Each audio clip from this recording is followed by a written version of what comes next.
वो उस्मान सरदार को रास्ते में बचाने जाएंगे, लेकिन वो तादाद में कम है बाबा, और मुझे डर है कि मदद करने की कोशिश में कुछ बुरा ना हो जाए।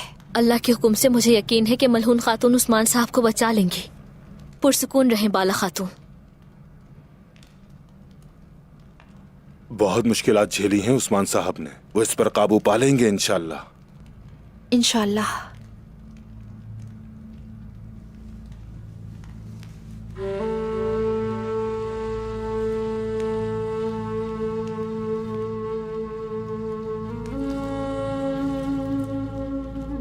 गंदुम यकीनी तौर पर पौधे में बदल जाती है।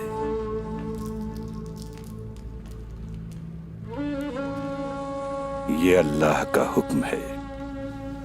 जब तक गंदुम जमीन में न मिल जाए और उगना शुरू न हो जाए, ये कई दुश्वार गुजार रास्तों से गुजरती है।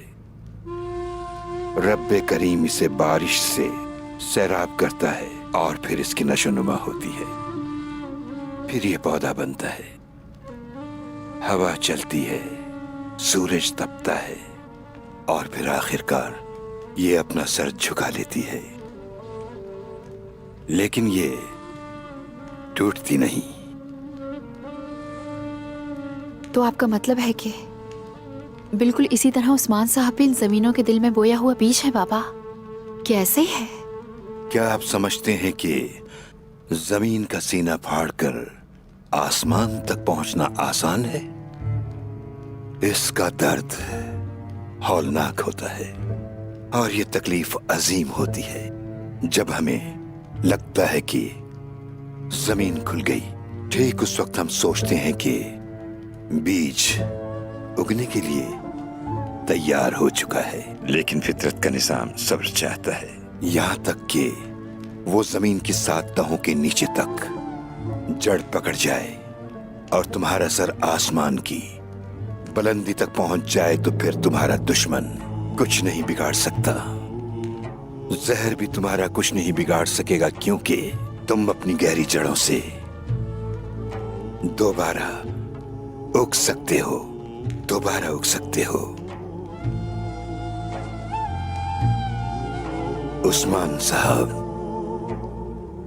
साहब का इम्तिहान मुश्किल है। दुश्मन गद्दार और जालिम है, लेकिन उनके दिल में मोहब्बत है, इसलिए वो अपने तमाम दुश्मनों पर गलबा पालेंगे। ये मुबारक मकसद इस सरजमीन पर हमेशा जारी रहेगा।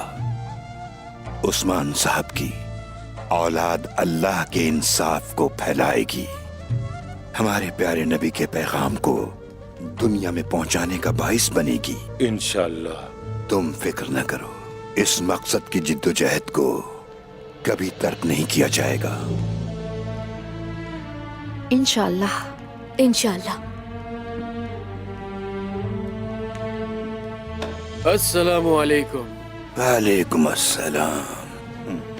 वालेकुम अस्सलाम। मारी, क्या हुआ है? मेरे पास पूरी खबर है। कोई जगह महफूज नहीं, इसीलिए तुर्गुत ने मुझे आपके पास भेजा है। आपको मालूम है, फरमान काया पर निकोला का कब्जा है। बेटी, अब तुम हमारी हिफाजत में हो।